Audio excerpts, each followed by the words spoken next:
at a conference not that different than this. A stranger, a man that I had never met, he stood up on a stage like this and he presented a challenge. And because of that challenge, my life has gone sort of on a wild detour ever since. Because of that man, I quit my job. I broke up with my boyfriend. I know. I traveled around the world and I joined a brand new community. And even though it sounds like I might have been going through a bit of a quarter-life crisis at the age of 25, I assure you I wasn't. This challenge was global health equity.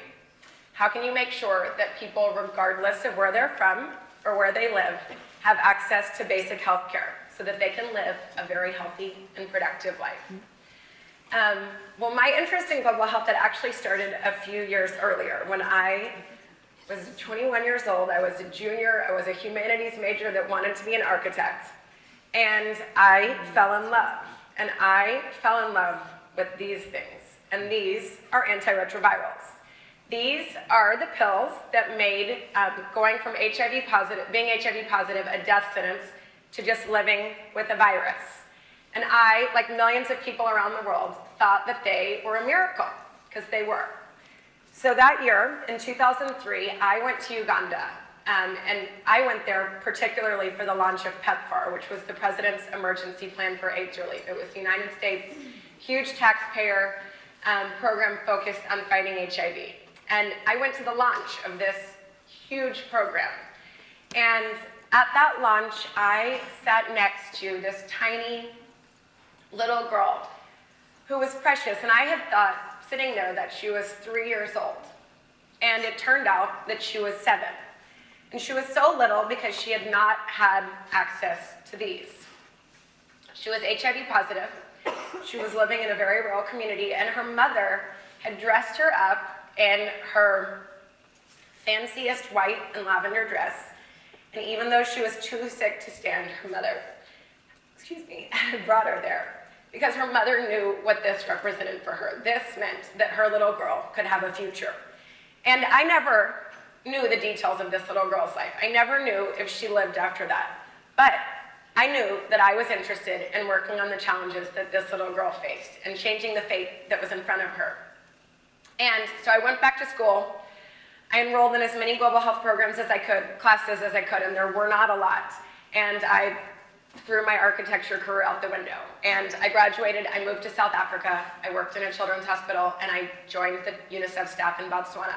And every single day, I was totally inspired by working with these incredible doctors and nurses and computer scientists and managers and educators and everyone who were literally giving their time to change the fate of this little girl. So flash forward 3 years, this random man that presented a challenge, he was a stranger to me. This was 3 years later. He was a stranger to me, but he was not a stranger to a lot of other people. His name was Peter Piot, and he was the head of UNAIDS. And at the time, in 2008, UNAIDS and Google hosted a conference focused on engaging young leaders in global health. And Peter Piot got up on the stage like this, and he talked about gaps that exist in the field of global health.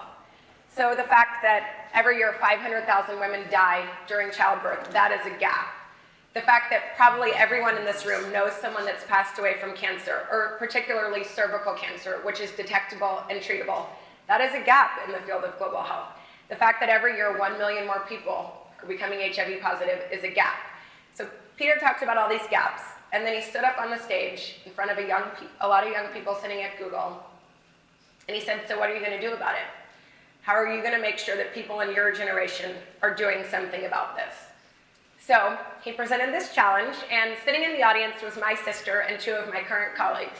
And they broke into a little group, and they brainstormed for 3 hours, and then, like a little bell went off, and they presented their findings, right here, to the whole group. And everyone nodded their head, and that was cute, and everyone left the conference. But my sister and my 2 colleagues kept thinking about this challenge. How can we engage young people in solving these huge problems? And I quickly got on board because I had fallen in love with an antiretroviral at age 21, so I was obviously in. And we started thinking about this. How can you show young people that whatever their skill set is, they can use it. They can use any of their skills to change global health. And the thing about global health is it's not one problem. It's a lot of problems, which means it requires a lot of solutions, and it requires a lot of complex solutions. So, as we've talked about already a lot today, it requires a lot of skill sets and a lot of backgrounds. It doesn't just require doctors and nurses. It requires engineers and educators and architects and computer scientists to solve these problems.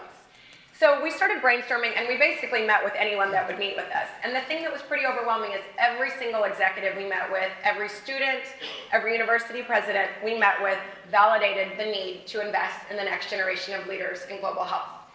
We walked into a bunch of meetings expecting everyone to tell us it wasn't a great idea, and instead we got our first grant and were told to start an organization.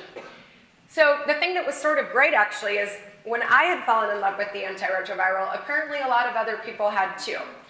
There had been sort of over the past few years kind of a very quiet revolution on college campuses, and I don't mean sort of marches and bra burning. I'm talking about global health here. A lot of people over the past several years, because of organizations like the One Campaign and other advocacy organizations, had gotten interested in global health. Over the past 3 years, 70 brand new global health programs have been started in universities across the country, and they all offer majors in global health. So this is pretty exciting. This is a great opportunity. So we started an organization called Global Health Corps to harness all the passion and energy and skills of people in our generation to confront these what seem like huge challenges.